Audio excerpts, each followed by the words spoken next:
পরীক্ষার হলে বসা নিয়ে দ্বন্দ্ব, ছুরি হাতে সহপাঠীদের এভাবেই তাড়িয়ে বেড়াচ্ছে এক শিক্ষার্থী। ভয়ে দিকবিদিক ছুটছে কয়েকজন।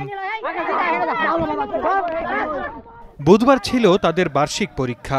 সেদিন বসার জায়গা নিয়ে কথা কাটাকাটি হয় গাজীপুরের শ্রীপুর গারারন খলিলিয়া ফাজিল মাদ্রাসার নবম ও দশম শ্রেণীর কয়েকজন শিক্ষার্থীর। পরে এর মিটমাট করে দেন শিক্ষকেরা।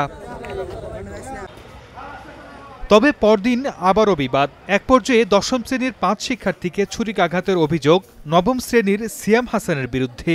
পরে আহতদের নেওয়া হয় উপজেলা স্বাস্থ্য কমপ্লেক্সে। সেখান থেকে গুরুতর 3 জনকে ভর্তি করা হয় শহীদ তাজউদ্দিন আহমেদ মেডিকেলে। তার কাছে ছুরি আমরা কি জানি না, পরে একজন দেখছি, পরে বলছে তোর কাছে ছুরি আছে, পরে মানে ঘোরাঘুরি করতেছে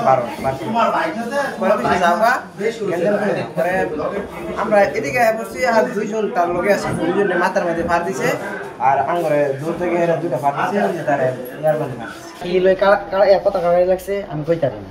আমি আজকে পরীক্ষা দেবো আমি বাড়িছি পরে এই দিয়ে আরাম লাগিয়ে আমি জায়গা রয়েছি একটা ফার্মাইটা পরে মারছে আমার।